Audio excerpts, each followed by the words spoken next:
لهذا الصالون رائعه جدا، ويعني فيها افكار روعه رائعه، وجات في هذه الاقامه حتى هي رائعه، فحتى اللي ما شرا يستافد، يعني الثمن يعني اكثر منه باش طيب صراحه. يعني السلام عليكم ومرحبا بكم. معكم مول الاشهار، قناه ديال العقار كتسمح لكم باش ديروا اشهار بالعقار ديالكم، سواء كرا ولا بيع. كيف ما كان العقار ارض، شقه، منزل، عماره، فيلا، جزيئه، ما عليكم الا تواصلوا معنا عبر الواتساب 06 35 76 37 27.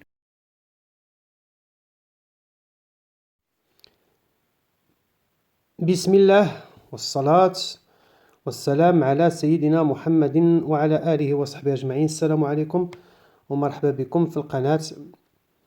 إذا اليوم عندنا هاد شقة غزالة فيها أفكار رائعة. الناس اللي باغيين يشريو بارتمات وباغيين يصلحوا غتستافدوا من هاد البارتما، ويعني فيها أفكار روعة.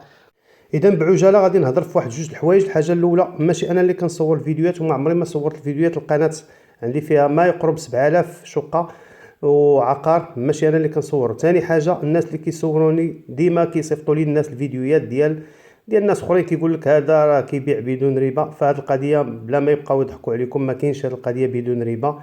ما يمكنش تجي عند المستثمر ويعطيه 20,000 ريال في الشهر ولا 30,000 ريال وتسكن من غدا. ما كايناش. كاينه واحد القضيه كيديروها المستثمرين، ملي كتكون عنده الارض وغايبدا يبني كيعيط للناس كيقول لهم انا غادي نطلع عماره هنا، غادي تعطيوني النص ديال الفلوس، مثلا 13 ولا 14 مليون، ومن بعد 3 سنين ولا 4 سنين غنسلمكم الدار. وهذا راه ماشي كريدي، هذا شي حاجه اللي بزز عليه المستثمر كيديرها، وما ما كيتسماش داير فيك خير، راه عادي.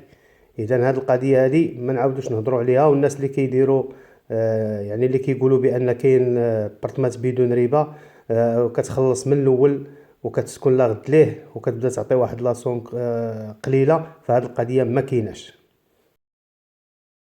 اذا على بركه الله، شقه رائعه وجات في هذه الاقامه حتى هي رائعه.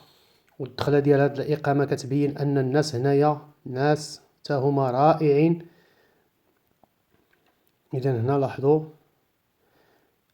البارتما سفلية عالية مهزوزة. إذا أول حاجة في الدخلة تبارك الله، لاحظوا الدخلة متولة وغزالة. الدخلة هنا الباب من النوع الممتاز، ها هو باب بلاندي ديال تركيا.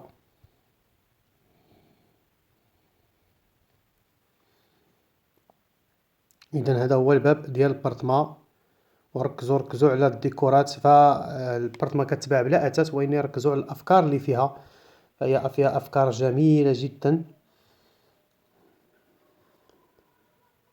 إذا هنا مع الدخلة كنلقاو هاد الكولوار. اول حاجه كنلقاو هاد الدريسين هنايا، ها هو هنا كنخبعوا فيه المسائل ديالنا، المسائل اللي ما كنحتاجوش. لاحظوا الرفوف ولاحظوا الطريقه باش موالين هاد البارتما دايرينها. لاحظوا الرفوف، كل حاجه بلاصتها تبارك الله، وعندها الباب ديالها. اذا ها الباب مسدود كتسد. وهنا الصالون. اذا ها نتوما الديكور. الباب هو هذا الباب، كاين هذاك لارموار اللي شفتو حتى هو جا في بلاصه في البلاصه نيت فين خصو يجي، يهز بزاف ديال المسائل ديال الحوايج. اذا هذا الصالون الاول رائعه، حتى موالين هاد البرطمان اثثوها بطريقه رائعه. وهنا كما قلت لكم فحتى اللي ما شرا يستافد. لا كليم ها هي راه واصله، ها لا كليم راه انستاليا. الارضيه ارضيه جميله. وهذيك التريه اللي كتشوفوا في الصالون فهي كتخدم خلاص بالتيليكوموند، وفيها الوان، ويمكن لك دير فيها حتى الموسيقى. هذيك التريه معروفه كدير فيها دي سبي، ويمكن لك لا عندك شي فرح ولا هذا فيها واحد الباف مجد، يعني كتخدم في هذه في المناسبات. اذا هنا الصالون، وهذا الديكور كيفاش كيبان من الصالون.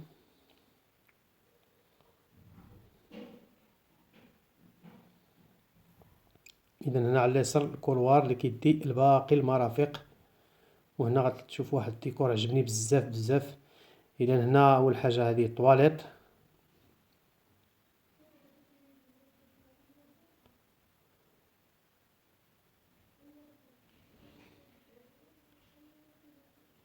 إذا ها هو الديكور.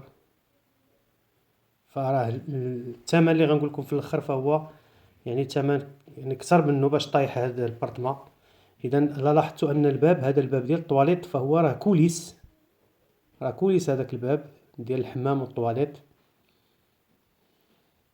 وهنا الصالون الثاني ولا الغرفة الثانية، لاحظوا هاد الديكور اللي جا هنايا في الصالون. حنا مولفين كيكون الصالون فيه الاقواس بالقبس وهذا، واني هاد الديكور هذا فهنا جميل، اول مره كنشوفه صراحه. يعني ملغيين ما كاينش الاقواس وكاين هاد الخشب على شكل اقواس حتى هو. وهنا الكوزينه كتشوف لهاد الصالون رائعه جدا. اذا المسافه لاحظتوا كاع المساحات مستغله. هاد الديكور صراحه عجبني، هذا ديال الرفوف هنايا في الصالون. لاحظوا هاد الديكور هذا صراحة أول فيديو، أول مرة كنشوف هاد الديكور هذا غزال تبارك الله. التلفازة لانستالاسيون ديالها،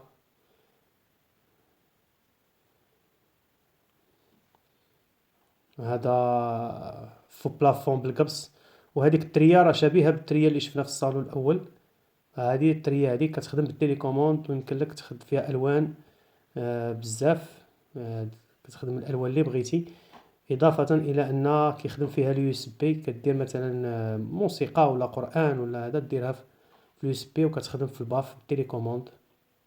وهنا صالون مطبخ عصري يعني مجهز بالبلاكارات. وهنا كتبان القيمة ديال البارتما والثمن يعني الإصلاحات الكثيرة. هنايا عاوتاني لاحظوا الرفوف راه حتى من هنايا تحت هاد الحيط ديال الصالون. فهذاك ماشي ما نعتبروش حيط ديال الصالون، لأن كتكون طبلة هذيك على شكل طابل بار كتسمى. لاحظوا كل حاجة متولة ببلاصتها تبارك الله. إذا ندوزو نشوفو غرفة النوم. وغرفة النوم فهي فيها الباركي في الأرضية ديالو، باركي من الخشب. إضافة إلى واحد من الصالونات اللي شفناه تا هو فيه الباركي. إذا جوج بيوت. هاد البيت هذا اللي فيه هاد يعني هو فيه بلاكار كوليس، إضافة إلى واحد في الصالونات فهما الأرضية ديالهم من باركي. والبرطمة كتكون يعني فيها واحد الميزة أن عند فيها واحد الجردة. خليكم معنا تشوفوها. واحد الجردة يمكن لك تستغلها، جميلة. إذا نتوما كتشوفوا بقية الفيديو، والجردة اللي قلت لكم هي هذه. فنعطيكم المعلومات. لاحظوا تبارك الله غزالة هنا الجلسة جميلة جدا. إذا ها نتوما هنا الواحد يصبن ينشر حوايج بلا ما يقلب على السطح. إذا فهاد الشقة للبيع في حي العراقي، إقامة بدر، طريق جديدة. جات في عمارة كتكون من 12 شقة، عفوا من 18 شقة. البرطمة سفلية قريب لها جميع المرافق اليومية، كاين المقاهي، كاين الحمام، الدكاكين، المدارس، خاصة دراسة 11 يناير إلى غير ذلك. البارتما كما قلت لكم فهي سفلية مهزوزة، وأنتم لاحظتوا الدروج دابا. وهاد المساحات هذه مساحات جميلة هنايا، فهي مستغلينها مالين هاد البارتما. وانتم كتشوفوا جردة غزالة. الثمن ديال هاد البارتما هو 35 مليون قابل للنقاش. مساحة ديال 54 متر، وبطبيعة الحال راه محفظة ومسجلة. إذا هذه هي المعلومات. واللي بغى مزيد من المعلومات فالرقم اللي كتشوفوا حاليا في الشاشة هو رقم ديال أصحاب هاد الشقة. تواصلوا معهم يعطيكم مزيد من المعلومات. إذا في الأخير ما تنساوش ديروا لنا إعجاب في آخر فيديو. استودعكم الله الذي لا تضيع ودائعه، وإلى فرصة قادمة إن شاء الله. والسلام عليكم ورحمة الله تعالى وبركاته.